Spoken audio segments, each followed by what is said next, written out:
Toto. Yeah, that's Is this real? yes, everything is real. The turtle. Anto, yung tortoise. Ang baho, amoy patay nga na ano. Hey, ano to? That was Ito may pangalan. Crete. Hellenic planet.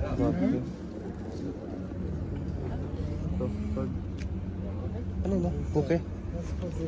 That's probably a Cuvier's. Ah, okay. Difficult to see. Yeah. Ah, ito. Ngipin niya. Yeah, I think that's lower. Ito. Leatherhead? Yes. Loggerhead. It's difficult, but I think it's lower and I think it's juvenile. Maybe I don't have the word in English. Ah, ito. Strip dolphin ribs. That's all I need to know.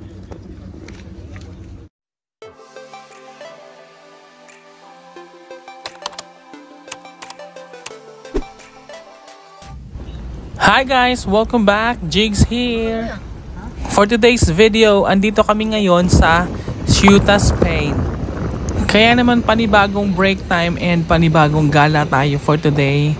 Kaya samahan niyo ako dito sa Ceuta. Let's go! Etong Ceuta is located in the most northern part of Africa. And technically, dati itong pagmamay-ari ng Morocco. Ngunit nasakop ito ng bansang Spain and until now it is still considered as Spanish territory dito sa Morocco. Very interesting ang history ng Ceuta and until now hindi pa rin ibinabalik ng Spanish itong lugar na ito sa Morocco. Medyo surprising ang dating ng lugar na ito kasi sabi nga nila part to ng Morocco kaya medyo hesitant akong lumabas kanina. But nung nakalabas ako ngayon, medyo na-feel ko yung Spanish vibe dito sa Ceuta.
Papasok sana ako sa church kaso meron palang wedding ceremony.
Okay din pala mag-shopping dito sa Ceuta kasi meron ding duty free.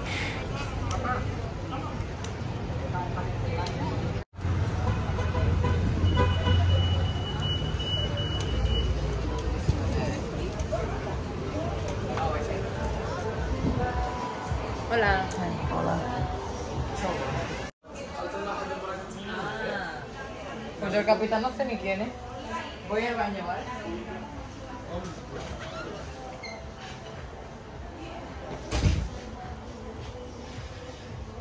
Dulce ang iba.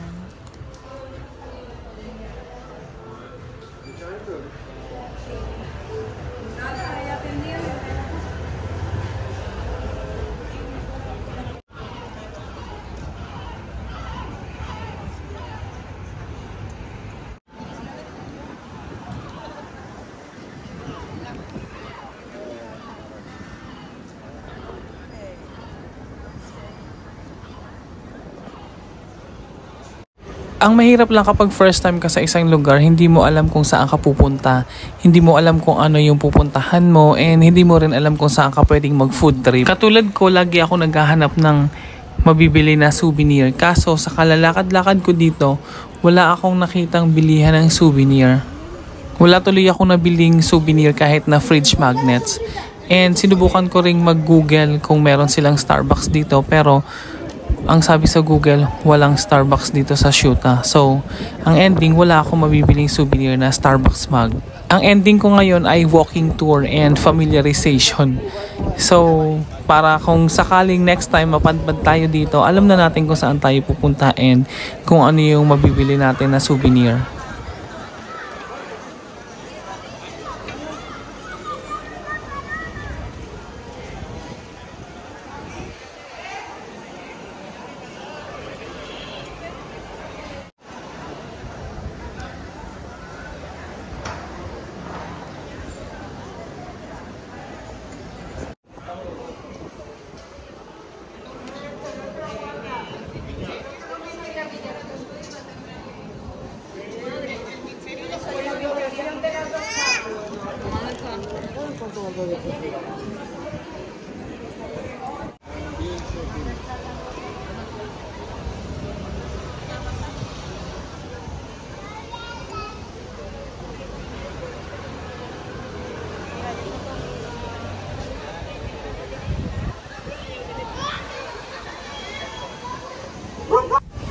And so ayun, matatapos na yung ating break time, kalalakad-lakad dito. So hanggang dito na lang yung ating for today's video. Thank you for watching. See you next time. Bye!